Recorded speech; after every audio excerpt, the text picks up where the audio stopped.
Hello viewers, and welcome to another entry in the LOTR LCG progression series by Cardboard of the Rings, the bi-weekly podcast about the Lord of the Rings the card game, which is a living card game by Fantasy Flight Games. My name is Mitch, and with me, as always, is Matthew. Hello everyone. Today we're going to be taking a look at the new hero card and 9 new player cards of the Long Dark Adventure Pack. So Matthew, why don't you go ahead and start us off? Our new hero is Hama, who belongs to the Tactics Sphere, and he has a 9 threat cost, 1 willpower, 3 attack strength, 1 defense strength, and 4 hit points. He is a Rohan warrior, and his response reads, after Hama is declared as an attacker, return a tactics event from your discard pile to your hand. Then, choose and discard 1 card from your hand. You know, as is, I think, per usual with our progression series, I always like to pull up numbers and statistics on cards, and so I was wondering, well, how many tactics events are there really? And from the core set through the end of the Dwarrowdelf cycle, there will be a total of 15 different tactics events, most of them quite good. I think Feint comes to mind immediately. So this guy's interesting in that you can play Feint to keep an enemy from attacking you one turn and discard something else and get Feint back for the next round. And that's pretty handy. I think it's especially good in that if Éowyn isn't a hero that's being utilized, this is another way to ditch those extra copies of unique cards that you draw. I know that in our playthrough videos, when we're not using Éowyn, which has been quite often lately, I get so frustrated when I have the, double copies of Horn of Gondor or something, and I'm like, God, I wish I could discard it or whatever else, and there's usually not a way, but Hama gives us a way to discard our uniques in order to get back some of those really powerful tactics events. I definitely think that the primary value that Hama has to offer is in his ability. So just like you were talking about, you're kind of able to filter either unusable or otherwise unnecessary cards from your hand in order to return those extremely powerful events back into your hand. So you mentioned using Feint in order to essentially lock down one enemy. So turn after turn, you can play Feint, the enemy does not attack, Hama returns that attack, and you can discard maybe a duplicate of a unique or an ally that just doesn't happen to be useful at that moment in order to return that event to your hand and then just wash, rinse, repeat the following round. I think one of the major limitations with Hama is that apart from this powerful ability, since he is a Rohan character, he not only loses access to a ton of the powerful dwarf attachments and events, but he also doesn't have access to effects like Rivendell Blade that Noldor or Sylvan characters can appreciate. So it just seems like, as a tactics attacking character, his lethality is pretty limited just because he's kind of stuck with effects like Dwarven Axe or Dunedain Mark, so outside of recycling powerful events, I feel like he's pretty limited. You mentioned, Mitch, that he has the Rohan trait, which is, of course, true, which means he combos with several cards such as Ailment, or We Do Not Sleep, or even Astonishing Speed, all of which you can get extra use out of Hama, and then still perhaps attack with him, as well as questing. I'm not that concerned by his 3 attack power. For one, it's actually, I think, a relatively decent stat. It's on par with Legolas and some of the other tactics heroes we've seen.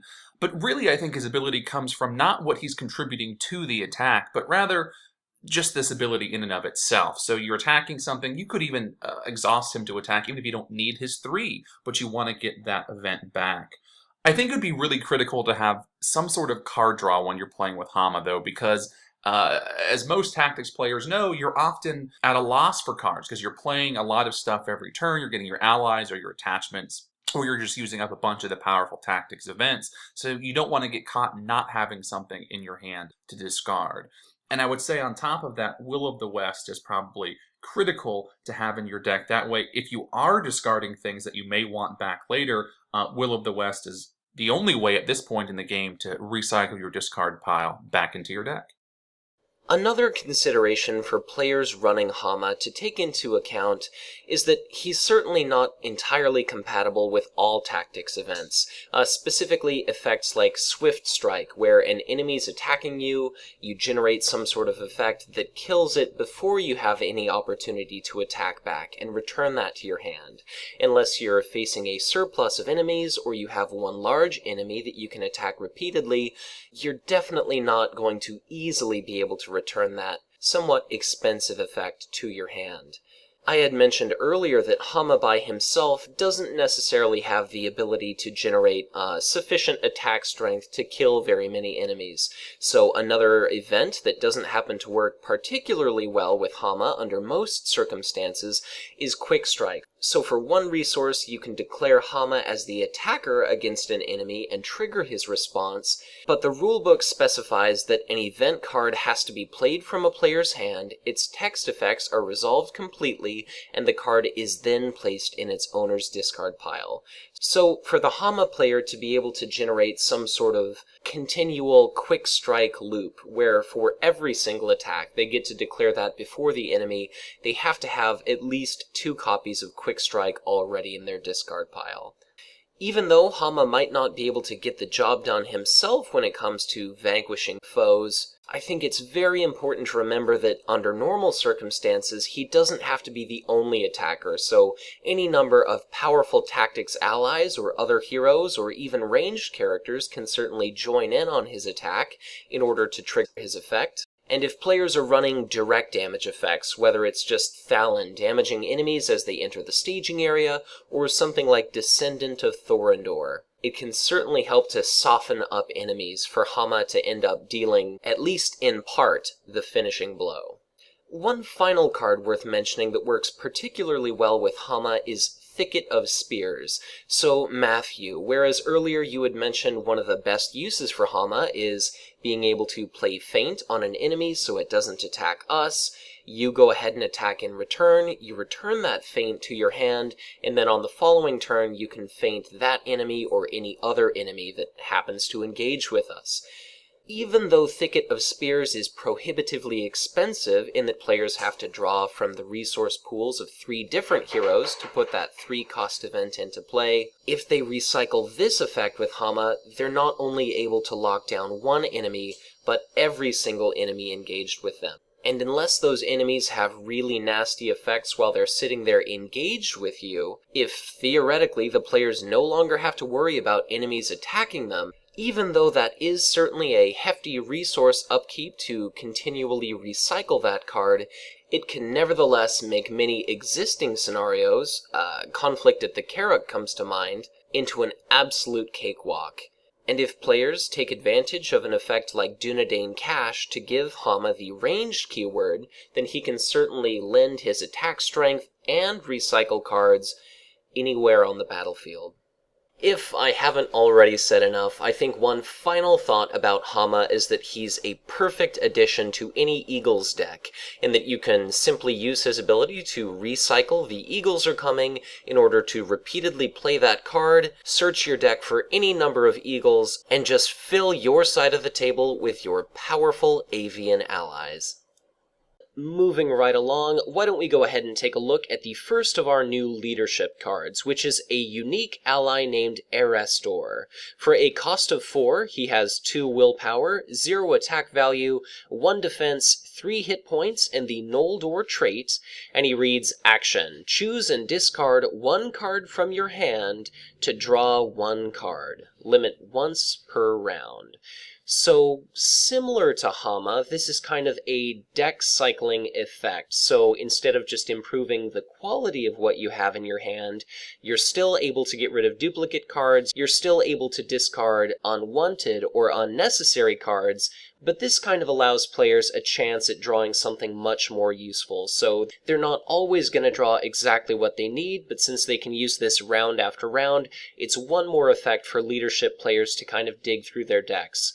Since leadership historically has only had things like Campfire Tales and Valiant Sacrifice to rely upon, I certainly feel like another card advantage effect is very welcome, and outside of spirit and lore, it's hard to say no to a 2 willpower hero. Yeah, I certainly agree. I think having another option outside of Eowyn to get rid of cards from your hand, in this case you get a bonus of not increasing willpower necessarily, but drawing a card is pretty good. Also, I think it's worth mentioning that his Noldor trait allows him to combo with several other cards, such as the Rivendell Blade, the Rivendell Bow, or maybe most importantly, Elrond's Counsel, because he is a unique Noldor character. I agree with you, as you mentioned, nice willpower, but he also has a hefty 3 hit points, which is nothing to sneeze at, so he could be used as a blocker against some smaller enemies and still survive. Certainly, he could combo with the new hero Hama from this adventure pack, in that you could discard tactics events with sort of no penalty, so to speak, in order to draw a card, and then if Hama attacks that round, he can pull that tactics event if you didn't need it that round right back into your hand. So I think he's a pretty interesting ally and quite useful. You mentioned his big pool of hit points, and as a primarily questing character, it makes him very resilient. He's even able to survive the likes of a Dark and Dreadful, if you just so happen to have a dark location in your active location slots. And really, one of the other things I like most about this guy is even though he is very expensive to put into the table for 4 resources, he's leadership, so resource acceleration generally isn't too much of a problem, and he has an ability that does not require him to exhaust, so you can take advantage of that round after round and contribute him to the quest. Quite a while ago now, we saw a very expensive lore unique Noldor character called Gildor Inglorian, and even though he had fantastic stats, one of the things that bothered me the most about his character is his ability, even though it is powerful, essentially required you to give up taking advantage of Gildor's awesome stats for the round. So even though this unique Noldor ally has nowhere near the statistical allotment that Gildor does, you can commit him to the quest, you can collect your couple willpower, and have that reliable card cycling round after round. Next up is Fresh Tracks, which is a 1-cost event. Its response reads, after an enemy is added to the staging area, deal 1 damage to that enemy. Players ignore that enemy while making engagement checks this round. So I think the most obvious combo here is comparing this card to Thalon. When Thalon is committed to the quest, he adds 1 damage to each enemy as it's revealed from the encounter deck. This would add 1 extra damage, and then you get the bonus, which I think is the key part of this card, is not having to engage the enemy, provided it survives the damage it's being given. I would probably play this card for its cost of 1 just for that second effect alone. The damage is, sort of inconsequential, just a nice added bonus, I think. The key thing that separates this card from other cards like Thalon is that it says after an enemy is added, which means the enemy doesn't have to be revealed during the normal staging process. This enemy could be added for whatever reason. You exhausted the cave torch, it was added because of a quest card effect, or maybe even added as a shadow effect or something. This is a card you could play at any point to respond to an enemy being added outside of the staging step, and I think that makes this card pretty versatile and pretty handy.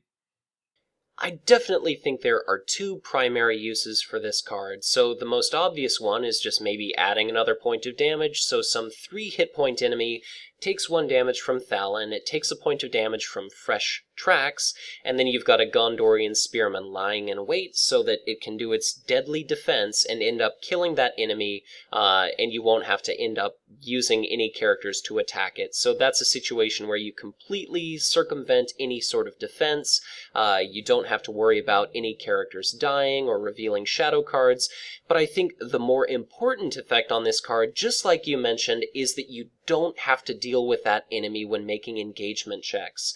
So this can kind of be a reactive effect in that if more enemies come off the encounter deck than you were expecting, you can prevent yourself from being swarmed by them, or if some big nastiness comes out of the encounter deck, you can kind of give yourself an additional round to get 3 or more extra resources, draw 1 or more extra cards, ensure that you have a bunch of characters, ready for combat, just because if some massive enemy ends up coming up and you're not ready for it, it can be absolutely devastating. But if you can plan on it, similar to a scrying effect, it's probably not going to be nearly such a big deal. So I think this is a very flexible, very powerful card, and even though it's a relatively subtle effect, I feel this is extremely powerful, and I look forward to giving it a play in our series. I guess I'll add as a final note, because this card forces enemies to sit in the staging area until the end of the round, when you finally get around to your planning phase next turn, those enemies are ripe for effects like Descendant of Thorondor, or a number of other targeting the staging area effects like we'll see. For example, if you're running a beefed up version of Dune here, you can force that maybe low engagement check enemy to sit there in the staging area for him to attack, and if you're able to do that, you can maybe circumvent all sorts of different when this enemy engages a player effects, which are going to become more and more prominent as this game continues to develop. So, moving on to our tactics cards, the first of which is a new ally named Erebor Battlemaster for a cost of 3 with 0 willpower, 1 attack, 1 defense, and 2 hit points. It has the traits Dwarf and Warrior, and reads, Erebor Battlemaster gets +1 attack strength for each other dwarf character you control. So, the big thing about this ally is attack strength. If you're playing a solo game and one of your heroes happens to be Dane Ironfoot and your other 2 heroes are dwarves, as soon as you play this guy, he enters play with 5 attack power. For every single ally that you put into play, that attack power gets higher and higher. He's able to take advantage of Dwarrowdelf Axe, Kazad, and Durin's Song, really any number of extremely powerful combat effects that the dwarves have access to, and just like Gimli, this is an ally that's very likely to get extremely high attack strength, so effects like Quick Strike are absolutely fantastic with this character. Yeah, I don't really think I have anything to add other than that I agree that it's an absolute powerhouse. And sadly, I think you hinted at, Mitch, in the Khazad-dûm Deluxe expansion player card review video, that the Veteran of Nandû-Hírien, while a good ally, would be quickly eclipsed in the upcoming cycle. And finally, we have the card that sort of puts that veteran to shame. Right. Just like you point out, paying 4 for a 4 attack strength ally seems pretty silly when this guy's 1 cheaper, he's 1 attack strength stronger, and he's got just as many hit points because the veteran comes into play wounded.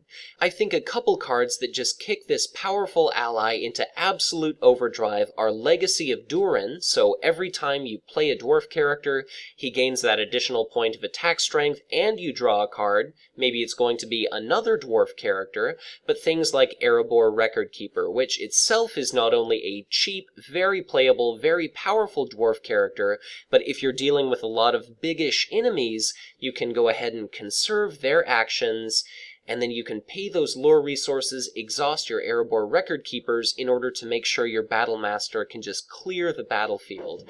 I really don't have enough good things to say about this character, and really the only drawback to him is that with that 0 willpower, he's really not doing a lot for questing, but really, as a tactics player, if you want to deal damage, this is your dwarf.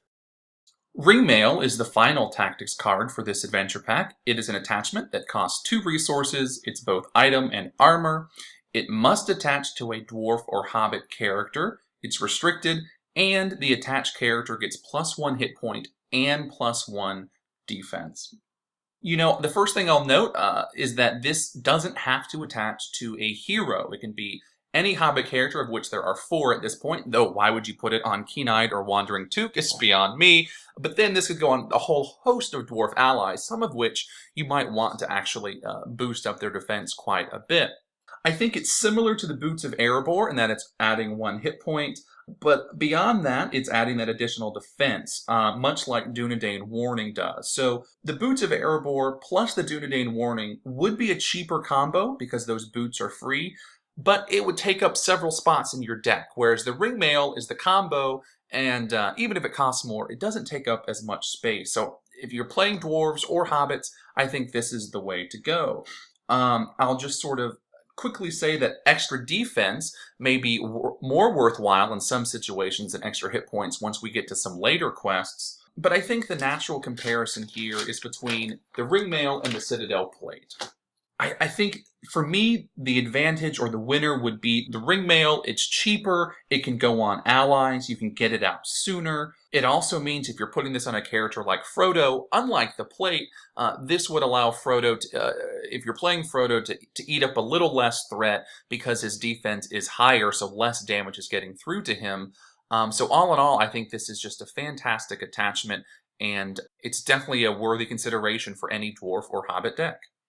So, apart from the obvious limitation that this can only be attached to dwarf or hobbit characters, if somebody's looking to construct some sort of super defender, often they're going to have to ask themselves, do I want to rely on a tremendous pool of hit points for this character, or do I want to boost up the hit points slightly and focus more on damage mitigation? So just like you mentioned, should I be running Citadel Plate, or should I be running something like Ringmail? And again, because of the racial restrictions of this card, sometimes your decision is going to be made for you until we end up seeing a much larger pool of cards to draw from. But the primary consideration here is probably going to be, what is the scenario I'm playing against? So if you need to be able to soak up gigantic attacks, it's probably better to rely on those large pools of hit points, especially if you've got access to a lot of healing effects. But maybe if you're dealing with a lot of smaller attacks where damage can accumulate out of control very quickly, it's a much better idea to kind of have the high defense values soaking up the majority of that damage, and then you've got healing effects available to kind of top you off. So maybe if players do have a very large defense value, there's going to be the occasional enemy that comes along that's able to completely circumvent that, and they don't have a big enough pool of hit points to survive. And on the opposite end, if they focus exclusively on hit points, even though they are an extremely hardy character, maybe they just end up taking enough damage over time that you can't out-heal it, so you just kind of eventually succumb to uncontrollable amounts of damage. But regardless as to whether you end up picking Ringmail or Citadel Plate or some combination of the two of them, I think a couple fantastic options for what character to put this on are people like Dane Ironfoot. So he's got that base defense value of 3 and the massive pool of 5 hit points. You already covered Frodo, but we've also got Bilbo, who, even though he's only got 2 defense and 2 hit points, he's got a natural in-sphere match for powerful effects like a Burning Brand, or a host of different healing effects like Self-Preservation. I think it's a fantastic idea to take advantage of cards that can grant one powerful character the Sentinel ability, so things like Dunedain's Signal, or even better, Arwen Undomiel, so when she exhausts, she not only bolsters that character's defense strength, akin to a Dunedain Warning, but she also grants that Sentinel ability. Really, the only big shame about this card is that it is restricted. So even if you have one character loaded up with a variety of different readying effects, you're probably going to have to rely on other characters for your attacking capability. Up next is the Spirit Sphere, and the first card is an event, Out of Sight, with a cost of 5 and a secrecy value of 3. Action: enemies engaged with you cannot attack you this phase.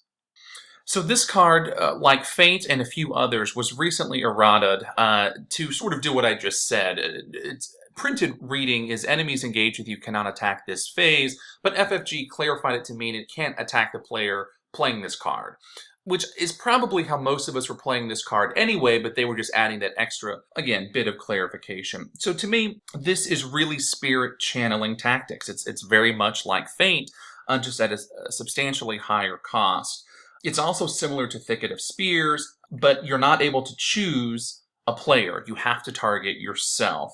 And so it's easier, of course, to pay for if you're dealing with secrecy, if your threat's low enough and you happen to get a whole bunch of enemies engaging with you, or just low engagement cost enemies, and so you didn't have a choice, even if you are still under 20. This can be a nice way to deal with enemies that you may otherwise be unable to deal with at the time. So, I think what you just mentioned kind of illuminates the major positives of this card, but also the major drawback of this. So, being able to take advantage of an effect like enemies engaged with you cannot attack you this phase as a spirit player is fantastic, because before this, really one of the only things they had to kind of prevent attacks is threat gain effects, like Frodo Baggins, or maybe something like a light in the dark, where you can kind of temporarily push an enemy back into the staging area, but then next round you have to deal with its additional threat value against you. The problem with this card is Spirit as a sphere really hasn't seen much development of combat capability, so even if the enemies aren't attacking you, that doesn't necessarily mean that you have a lot to bring to bear against them in return. And because this is such an expensive card, unless you're taking advantage of that secrecy threshold, it probably means you're relying very heavily on spirit heroes. So unless you're in a situation where you have a teammate with a lot of ranged characters like Brand, Son of Bane, or Legolas, or Silverlode Archer, or Horseback Archer, you might find yourself kind of caught between a rock and a hard place the following round once all of those enemies are still engaged with you, and then you have a slurry of attacks to deal with. Seeing as how Spirit is certainly the most secrecy-friendly sphere, I think it is fairly likely that players might be able to take advantage of that mere cost of 2, but outside of very specific circumstances, this just seems like a very dangerous, or simply expensive, card to take advantage of. I'm not sure I agree with you, Mitch. At least not in that this card is a dangerous card. I don't think anyone should include this in their deck if they're not running Secrecy. I do not think the cost of 5 is worth it. However, for a cost of 2, it only costs 1 more than Feint and 1 less than Thicket of Spears, which has that weird, you have to pay for, 3 different heroes have to pay for it restriction. And so in that sense, it's absolutely a bargain. And I think there's many times where you want to stave off enemies for just 1 turn. Perhaps you can play a bunch of allies the next turn, or you just won't commit as many characters to the quest so you can add up more of that attack strength, or you've got the Gandalf. I mean, there's a whole host of situations where you don't necessarily want enemies attacking you 1 round, and you'll find a way to deal with it the next turn, whether it's, as you said, bouncing them back to the staging area, or just something else. So, we don't have problems with Feint most of the time, and I don't think most of us would have problems with Thicket of Spears if it didn't have, again, that stupid restriction for how to pay for it. So I can't see this being a bad card pretty much in any real way. And again, with any card, if you're going to be including it in your deck, you have to build around it. So if you know that you're likely in the scenario to have low engagement cost enemies coming down to you, and this is one of your avenues for dealing with them, then you must also compensate by having ways of killing those enemies the next turn. You're not just going to be playing out of sight every round because, whether maybe you're going to use Dwarven Tomb and keep recycling it or something, but eventually you'd run out of turns to play this. So, like anything, if you're going to include it in your deck, you have to think of all the pros and the cons. And if I'm a Spirit player, I'm doing Secrecy, a bunch of things came down that I don't want to deal with, well, then your deck also has to have then a way to deal with them. So I think if you're playing Secrecy, you're one of the 2 players in the world who does that, then this is probably a card that's worth including in your deck. Well, while we're discussing cards that require a very deliberate deck construction effort, our final Spirit card is Ever My Heart Rises, an attachment for a cost of 0 that reads, attached to a dwarf character. Response: after you travel to a mountain or underground location, ready attached character and reduce your threat by 1. So, right off the bat, I love that this is a free attachment that's akin to Unexpected Courage. It just has a very situational readying effect. So, being able to drop your threat by 1 is certainly very powerful, but the major limitation here is that you have to be playing a scenario that has a relatively steady, reliable stream of mountain and or underground locations coming off of the encounter deck. So, for example, Khazad-dûm is probably perfect, as are the first couple quests in the Dwarrowdelf expansion, just because while you're traversing Caradhras and the lands beyond, there are just a host of mountain locations. So, I certainly like this as a very flexible card that not only bolsters dwarves' questing capability, because they can rely on that character being readied for combat later in the round, but also enhances their martial prowess. We've seen cards previously that deal with mountain or underground locations, and most of them, at least at this point in the game, are in the Khazad-dûm Deluxe expansion. There's 1 mountain in the core set, 3 in Khazad-dûm, 4 in the Dwarrowdelf cycle, so a total of 8 mountain locations, though there's been 1 or 2 since then. Underground locations, there are 11 in Khazad-dûm, and then 9 in the Dwarrowdelf cycle, for a total of 20. So certainly this card is really only worth it in Khazad-dûm, plus it's attached to Cycle. But I agree with you in that it certainly is a nice alternative to lowering your threat. This would be great, I think, in conjunction with Dwalin, who's also a spirit hero who can reduce your threat. And completely unrelated to gameplay, the title just reminds me of a Celine Dion song, and so I sort of chuckle every time I see the card Ever My Heart Rises. Really, the obvious drawback to this card is that it does require you to actually travel to locations. So if there's some sort of nasty travel effects or when active effects, you're gonna have to deal with those if you're planning on taking advantage of this card. Just like we mentioned, this kind of acts as an unexpected courage. I think this is a fantastic card to play in addition to the other attachment to just distribute all sorts of extra actions across a number of dwarf characters. Just because, say, with Dane Ironfoot on the table, not only are dwarves generally very high willpower characters, but they're also extremely high attack power characters. So if you have characters like Thalin or Bifur committed to the quest, once you travel to a mountain or underground location, they ready, you do that threat reduction, and then you've got a relatively potent addition to your total attack power for that round.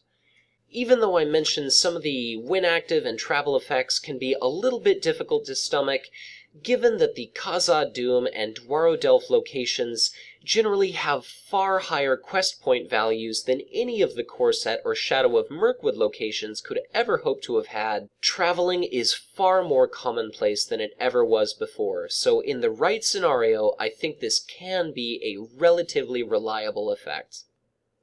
Again, I think it's just worth mentioning that this is attached to a dwarf character. So this could be any ally in addition to heroes. So you could be getting lots of actions out of some of your questing dwarves that may also have respectable attack or defense strength, like Mitch was mentioning, and just get all the more use out of them. Sure, you could even take advantage of something like Erebor Record Keeper committed to the quest, and then readied, and then using its action to ready another more powerful combat character. So I think this card is situationally fantastic. So that brings us to our lore cards of this adventure pack, the first of which is Warden of Healing. Cost of 2, 1 willpower, 0 attack strength, 1 defense strength, 1 hit point. He's a Gondor healer, and his action reads, exhaust Warden of Healing to heal 1 damage on up to 2 different characters. Then you may pay 2 lore resources to ready Warden of Healing. Finally, this card is available to us in our progression series. I'm not much of a fan of lore, though I will play it from time to time, but this is, to me, one of the all-time top lore allies because it's one of the more consistent ways to heal. And it doesn't just have to heal heroes. It can heal any character on the table. I don't think I've seen his second part of his action used too much, paying the 2 lore resources to ready the Warden, because that is sort of expensive. But if you can manage to pay for it, perhaps there's a Steward of Gondor on a lore character or something, or transferring resources with Bifur, this would be fantastic. I think the major drawback, though, is the measly 1 hit point.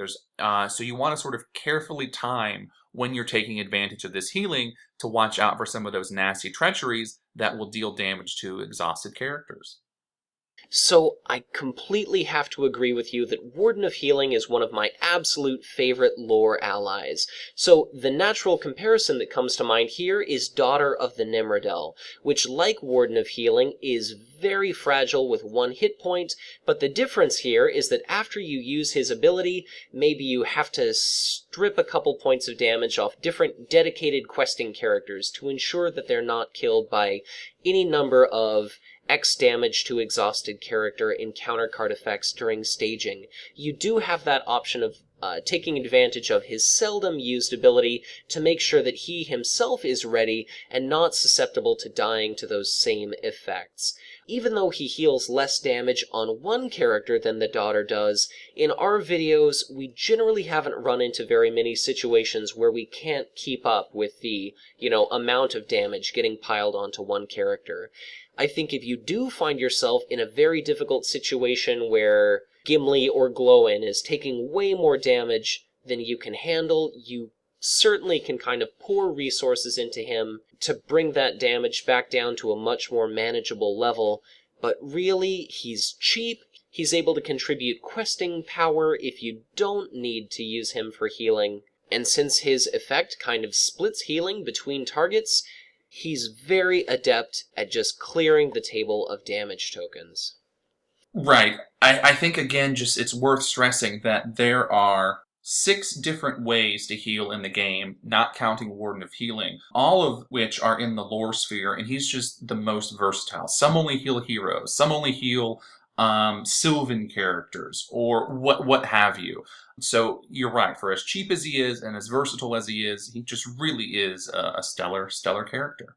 Really, the last thing I have to say about Warden of Healing is so often I abstain from taking advantage of effects like Daughter of the Nimrodel or Self-Preservation just because that cost is so steep. So when we're planning on what cards do we want to include in our deck, so often you'll push and prod until I include some sort of healing effect, and I'm always so reluctant to just because they're so expensive, and I really don't play with too many lore heroes. But with Warden of Healing, I'm more than happy to almost always include him in my lore decks.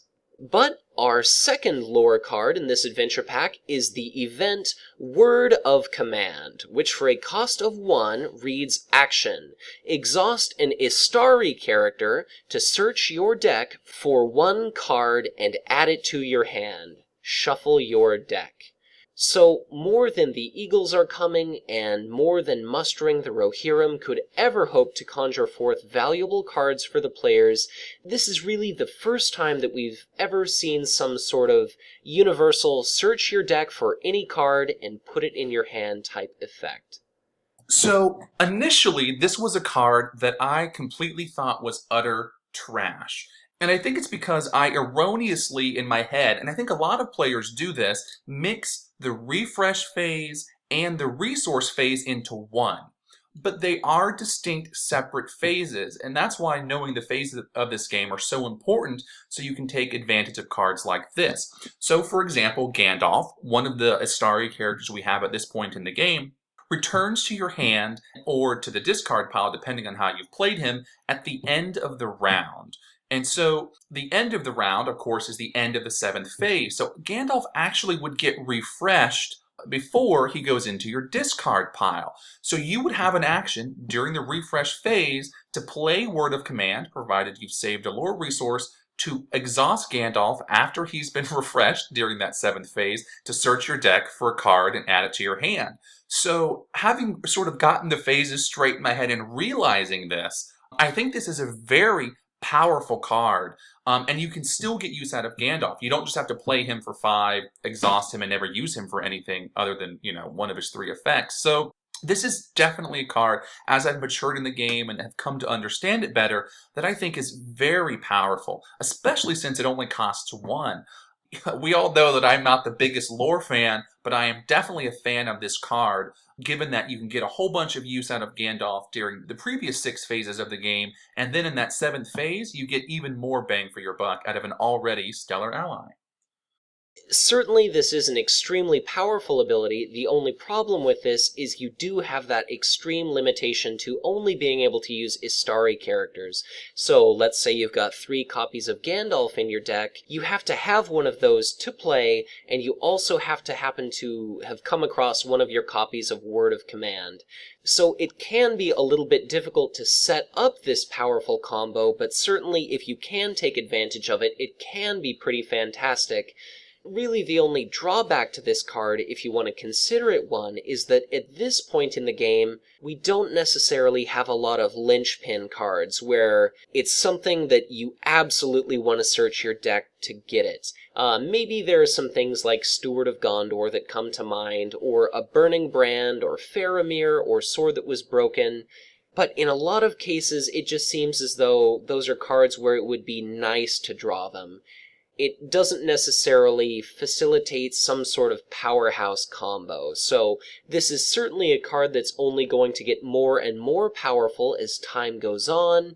Maybe one slightly easier way to get this into play is taking advantage of Radagast, if you're, say, playing an Eagles deck, or if you don't want to give up his questing action, maybe you have something like Ever Vigilant to give an Astari character an additional action. So this is certainly a good card, but it seems like it's awfully tricky to get into play. There's probably going to be plenty of situations where you find yourself with one half of this Gandalf Word of Command combo, and when you can take advantage of it, maybe it's going to be great, maybe it's only going to help you win a game a little bit faster than you otherwise would.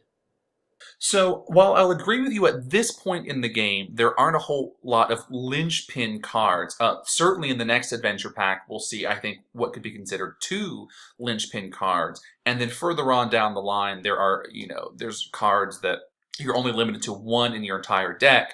Word of Command is a great way to fish those out, but I don't think that this should be thought of entirely as opposed to I need 1 card for my deck to work, and if I don't get the card, I'm screwed. How many times in our videos have we been digging for a healer, or digging for the Miner of the Iron Hills, who then wasn't included in your deck, but had he been, right, we needed that character at a specific time in the game, and we just hadn't run across it yet. So I think, provided, again, you're right, that you would need Gandalf or Radagast in your hand and this card, this could be one way to sort of help you dig through your deck and not be so dependent on Erebor or Bilbo or some other card effect where you may or may not ever get what you really need to help you in a certain situation.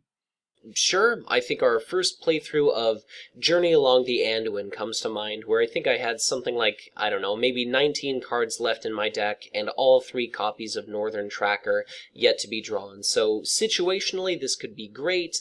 Sometimes not. I'm not sure I'm going to start including this in my decks anytime soon, but certainly as the game goes on, I'm happy to reconsider. I think my final thought on Word of Command is it probably works better with cards like Radagast or, spoiler alert, the upcoming Gandalf and the Hobbit expansion, because those are permanent Astari characters. You're not so dependent on a character like the core set Gandalf, which is only around for 1 round. So if you have Radagast, who's always on the table, or the upcoming Gandalf, who could potentially always be on the table, this makes this card, I think, even better because it's less dependent on having 2 things in your hand. You can plop Radagast down as soon as you can pay for him, and then when and if you draw Word of Commands, you can get exactly what you need out of your deck the moment you need it. And so I certainly think, again, it can be powerful, but it should be situational. Tolkien didn't use a whole lot of magic in his works, right? Gandalf did some things, but they were never super powerful, normal, magic-y Dungeons & Dragons style magic. I think this card fits perfectly within the use of magic, not only in the Tolkien universe, but it makes it so it's hard to pull off a powerful effect. And I think it's a win card by that account. So our final card of this adventure pack is Love of Tales. It is a 0-cost lore attachment. It must attach to a lore hero. There can only be 1 per hero, and its response reads, after a song card is played, add 1 resource to attached hero's resource pool. I think, just as an interesting tidbit, this is the first adventure pack that doesn't simply have 2 cards for each sphere plus 1 neutral, in addition to whatever the hero was. There are 3 lore cards in this pack, so very interesting. As far as this card itself, I think this card could shine in a 3 or 4 player game, especially if all of the decks are dependent on songs. It's sort of like the Horn of Gondor, except I think a little bit more limited. You know, typically when I play songs, I only include 1 version in my decks, and once I've got 1 copy out, I'm not playing anymore. So even though it is a free event, I'm not sure you're really going to get all that much bang for your buck. I can't really see putting this in my deck over other sorts of resource acceleration. So, this is a very interesting card, and it's certainly one that when it was first introduced to us, I had a very lukewarm response to it. So I didn't like that you can only attach it to a lore hero, limit 1 per hero is also kind of restrictive. Just like you, Matthew, generally I don't play with very many song cards, maybe it's just 1 or 2 per deck, but this is something where, right off the bat, it does a little bit of resource smoothing. So, for example, you've got Love of Tales sitting here on a lore hero. If you spend 1 resource from a spirit character's resource pool to put a song onto a different hero, in some ways you kind of transfer that resource to the existing hero. I think this card really kind of blossoms into something very powerful in decks where you have a lot of card advantage. So whether you've got Erebor, or Lorien's Wealth, or Gleowine, if you're drawing a lot of cards, very often in our videos we'll have far more cards than resources to play them with. If a player has a big influx of cards, they're able to play all of their Love of Tales relatively quickly. You can take advantage of, say, Song of Wisdom to make all of your characters lore heroes. And once you have all of these in play, if you have a big influx of cards, every time you draw a song card, maybe you spend 1 resource, but you're able to generate a surplus of 1 or 2 resources. If multiple players are taking advantage of Love of Tales, then anytime anyone plays a song, every player benefits. I think this card is particularly useful if players are running very ambitious decks. So let's say if one player is running a Tri-Sphere deck, then it's probably a good thing that they have so many songs to smooth out their resources. And even though you're including a ton of duplicates of a lot of these songs, that doesn't prevent players from distributing them amongst any heroes in play so that other players can also take advantage of being able to play many of their own cards far more easily. I think it's worth mentioning that there are 7 songs at this point in the game. There's the 4 songs that give the attached hero the given sphere icon, whether it's tactics or leadership or lore or spirit. But then there's also a few other songs. The Song of Mocking, Durin's Song, which is an event, and then there's the Song of Erendil, which we discussed in the Road to Rivendell adventure pack, which is also an attachment. So Durin's Song, of course, would probably be the best card, or at least the more frequently played because it is an event. But all of the songs at this point in the game cost 1. So if you're in a solo game or something, you're simply getting to pay the song for free in a sense, though the resource will go on the lore character, who may or may not be the one you want to have the resource. So it is a little bit more flexible in that sense that it's not limited just to the sort of the spheres fixing songs. There are other ones. But, the fact that it simply makes a song card free for all intents and purposes, you sort of get back the 1 resource you paid for it, or again, in co-op games, this could be transferring resources in a sense. I'm going to deem this card pretty crappy, and I don't think it's one I would ever include in my deck. Or at least what I should say is, I am not going to depend on this to generate me extra resources because it's going to be so hit or miss. I definitely have to agree. Whereas this might fit the playstyles of some players that really like to take advantage of all sorts of interesting little synergistic effects and distribute resource fixing here and there, maybe generate a few additional resources.